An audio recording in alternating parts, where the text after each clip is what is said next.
ఆచి చికెన్ మసాలా. బ్యాంకుకి ఇస్తా అన్న భూమిని అమ్ముకున్నారు ఈ ప్రభుత్వం అని చెప్పి మొత్తం వ్యాపారవేత్తలు రానటువంటి పరిస్థితి వచ్చింది. అంటే ప్రైవేట్లో ఉద్యోగాలు అట్లా, ప్రభుత్వ ఉద్యోగాలకు ఇట్లా. ఎట్టి పరిస్థితుల్లో ఈ అన్యాయాన్ని సహించేది లేదు. ఈ కాంగ్రెస్ పార్టీ చేస్తున్నటువంటి తెలంగాణ వ్యతిరేకమైనటువంటి కార్యకలాపాలన్నీ కూడా తెలంగాణ రక్షణ సేన దగ్గరుండి ఎదిరించి నిలబడుతుందని చెప్పి ఒక విశ్వాసాన్ని నిరుద్యోగ మిత్రులందరికీ కూడా మేము కల్పిస్తూ ఉన్నాం. మీ పక్షాన మేము ఉంటాం. జాబ్ క్యాలెండర్ కోసమైనా, నోటిఫికేషన్స్ కోసమైనా, ఈ ప్రెసిడెన్షియల్ ఆర్డర్ కోసమైనా కూడా నిలబడి కలబడి పోరాటం చేస్తామని తెలియజేస్తూ, మీ వచ్చినటువంటి వారందరూ కూడా తమ అమూల్యమైనటువంటి సలహాలు సూచనలు ఇచ్చి ఈ ఉద్యమాన్ని ముందుకు తీసుకుపోవాల్సిందిగా కోరుతున్నాను. Thank you. జై తెలంగాణ, జై తెలంగాణ.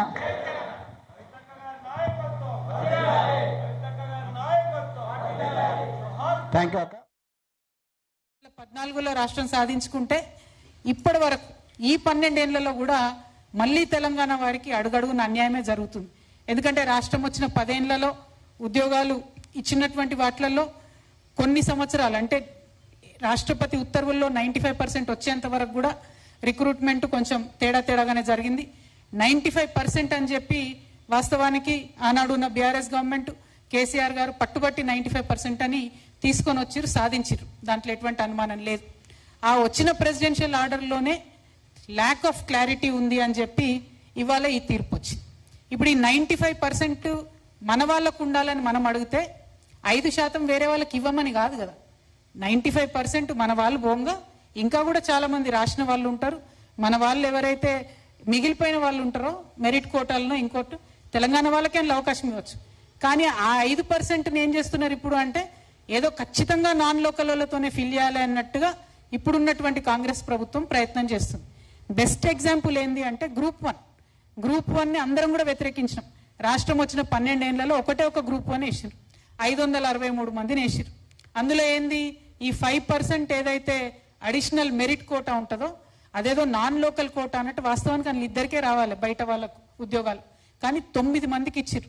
ఆ 9 మందికి ఇవ్వడం కూడా ఇక్కడి ప్రాంతంలో ఉన్న ఎస్సీ ఎస్టీ బీసీ మైనారిటీ మహిళలకు రావాల్సిన ఉద్యోగాలన్నీ కూడా కంప్లీట్గా బయట రాష్ట్రం వాళ్ళని తీసుకొచ్చి బీసీడీ సర్టిఫికెట్ ఇచ్చి ఓసీలలో ఈడబ్ల్యూఎస్ సర్టిఫికెట్స్ ఇచ్చి డైరెక్ట్గా రిక్రూట్మెంట్ చేయడం జరిగింది.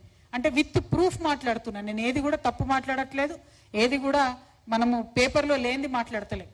ఇంకా చాలా ఉన్నాయి. మొత్తం 563 గ్రూప్ 1లలో నిజానికి చూసుకున్నట్టయితే 200 మంది బీహార్ నుండి గుజరాత్ నుంచి ఎక్కడెక్కడి నుంచి వచ్చి ఇక్కడ సెటిల్ అయి చదువుకున్న పిల్లలు వాళ్ళు కూడా ఉన్నారు. వాళ్ళన్నింటినీ కూడా ఎంక్వైరీ చేసుకోవాలి ఏం జరిగింది ఎగ్జాక్ట్గాని. అంటే ఇక్కడ ఒక చిన్న రాజ్యాంగపరమైనటువంటి రక్షణ ఉంటుంది ఏ రాష్ట్రంకైనా. ఇవాళ మన రాష్ట్రంలో ఎస్టీలు ఉన్నారు. అదే పక్క రాష్ట్రంలో ఉండే ఎస్టీ బిల్ అని ఒక జాతి ఉంటుంది. ఎస్టీ బిల్స్ వచ్చి ఇక్కడ ఉద్యోగం రాద్దామంటే వాళ్ళు ఇక్కడ ఓసీలు అవుతారు, ఎస్టీలు గారు. ఏది మన స్టేట్ పోస్టులకు. నేషనల్ పోస్ట్కి ఏమవుతుంది వాళ్ళకి ఎస్టీ వర్తిస్తుంది. కానీ స్టేట్ పోస్టులకు మాత్రం వాళ్ళు ఓసీలు అవుతారు. కానీ గ్రూప్ 1లో డైరెక్ట్గా చేసినటువంటి ఇబ్బంది ఏంటంటే అక్కడ ఆంధ్రాలోనో రాయలసీమలోనో ఉన్నటువంటి ఓసీ ఈడబ్ల్యూఎస్ని ఇక్కడ తీసుకొచ్చి ఇచ్చిర్రు రిజర్వేషన్. అట్లా ఇవ్వడానికి ఉండదు. అక్కడ బీసీడీ ఉంటే ఇక్కడ ఓసీ కావాలి, కానీ వాళ్ళకి తీసుకొచ్చి ఇక్కడ బీసీడీలో ఉద్యోగాలు ఇవ్వడం జరిగింది. అంటే ఓవరాల్గా పక్క రాష్ట్రం వాళ్ళు ఇద్దరికి ఇవ్వాల్సింది 7 మందికి ఇచ్చిండ్రు, 9 మందికి అదనంగా ఇచ్చిండ్రు. అంటే ఈ అన్యాయం జరుగుతుంది అని పదే చెప్తున్నా కూడా కోర్టులలో పెద్ద లాయర్లను పెట్టుకొని ప్రభుత్వం మొత్తం యువత మీద కూడా దౌర్జన్యం చేస్తూ ఉన్నది. పాపం గ్రూప్ 1 మిత్రులు కొట్లాడినరు, సుప్రీంకోర్టు దాకా పోయినరు. కానీ ప్రభుత్వం కోట్ల రూపాయలు తీసుకొచ్చి ఇచ్చే పెద్ద లాయర్ల ముందు వరుస పెట్టి కనీసం బెంచ్ మీదకి కూడా కేసులు రాకుండా చేస్తున్నటువంటి సందర్భం ఉన్నది. ఇలా 600 సంవత్సరాల చరిత్ర ఎందుకు చెప్పుకుంటున్నామంటే 600 ఏళ్ల నుంచి కూడా దుఃఖం అనుభవిస్తూనే ఉన్నాం. దీనికి ఎక్కడో దగ్గర ఎండింగ్ ఉండాలి, దీనికి చరమ గీతం రావాలి. ఎట్లా వస్తుంది మరి? అది ఏం జరుగుతుంది? 1వ తరగతి నుంచి 7వ తరగతి చదువుకున్న వాళ్ళు కనీసం 4 ఏళ్ళు ఇక్కడ ఉండరానే. అదే అమెరికా అనుకో 6 నెలలకోసారి పోయిరారా గ్రీన్ కార్డు కోసం, సిటిజన్షిప్ కోసం. అంటే ఇక్కడ ఓన్లీ ఇంజనీరింగ్ చేసినటువంటి పిల్లలకు కూడా ఉద్యోగాలు ఇస్తామని చెప్తున్నారు. అది వాస్తవానికి అన్యాయం. ఇప్పుడు మన తెలంగాణ పిల్లలు కూడా ఆంధ్రాలో ఇంజనీరింగ్ చేసిర్రు అనుకోండి, చేస్తే అక్కడ ఉద్యోగం ఏంటి ఇస్తారా? ఇయ్యరు కదా, నాన్ లోకల్ అంటారు కదా. మరి అక్కడ పిల్లలు ఇక్కడికి వచ్చి చదువుకున్నప్పుడు, వేరే మహారాష్ట్ర పిల్లలు ఇక్కడికి వచ్చి చదువుకున్నప్పుడు, వేరే వాళ్ళు వచ్చి చదువుకున్నప్పుడు ఎందుకు ఇవ్వాలి ఇక్కడ? డెఫినెట్గా తప్పు. ఇంకొక ప్రాబ్లం కూడా ఉన్నది.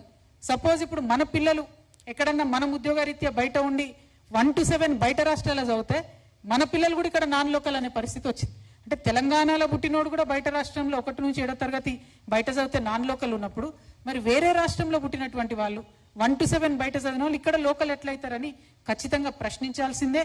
ఎవరైతే జడ్జి గారు ఈ ఆర్డర్ ఇచ్చిండ్రో వారు ప్రెసిడెన్షియల్ ఆర్డర్స్ ఏవైతే ఉన్నాయో వాటి స్పిరిట్ని అర్థం చేసుకోవాలి, ఇక్కడ ఉద్యమాన్ని అర్థం చేసుకోవాలి, ఇక్కడ జరిగినటువంటి త్యాగాలను ప్రాణత్యాగాలను అర్థం చేసుకోవాలి, ఇక్కడ ప్రజలు పడ్డటువంటి దుఃఖాన్ని ఆవేదనని దాన్ని అర్థం చేసుకోవాలి. కేవలము ఈ 3 కలిపి మీరు ఒకటే దగ్గర చూడండి. ప్రెసిడెన్షియల్ ఆర్డర్లో నంబర్ 7లో ఉంటాయి ఇవన్నీ కూడా. ఇందులో పిన్ టు పిన్ అన్ని చదివినాం మేము. దీంట్లో విడివిడిగా ఈ పాయింట్స్ అన్ని చూసినప్పుడు మన పిల్లలకు అన్యాయం జరగకుండా ఇవ్వచ్చు. అంటే ఏమాత్రం చదువులేని తెలంగాణ వాళ్ళు కూడా ప్రభుత్వ ఉద్యోగాలకు అప్లై చేసుకున్నప్పుడు 95% రిజర్వేషన్ వస్తుంది. చిన్న క్వాలిఫికేషన్స్ ఉండే వాళ్ళకు కూడా న్యాయం జరుగుతుంది. కంప్లీట్గా హయ్యర్ ఎడ్యుకేషన్ చదువుకున్నటువంటి వాళ్ళకు కూడా న్యాయం జరుగుతుంది. కానీ ఈ స్పిరిట్ని ఫాలో కాకుండా కేవలం బై లెటర్ మేము ఫాలో అవుతాము, మీరు 3 కలిపి చూడండి, ఎక్కడోళ్ళైనా సరే 4 ఏళ్ళు ఉంటే సరిపోతుంది అంటే కుదరదు.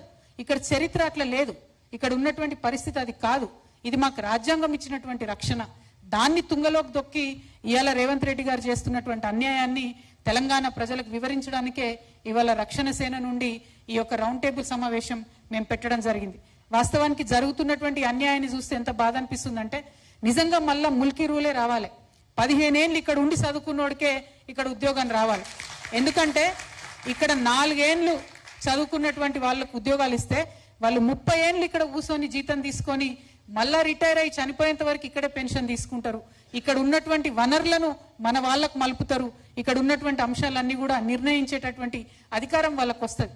అట్లాంటి అధికారం వచ్చిందంటే ఇక్కడ నేల తెలవాలి, ఇక్కడ సంస్కృతి తెలవాలి, ఇక్కడ ప్రజలు తెలవాలి, వనరులు తెలవాలి, మన బాధలు తెలవాలి. తెలిసినోడే మలపగలుగుతాడు తప్పితే ఎవరికి పడితే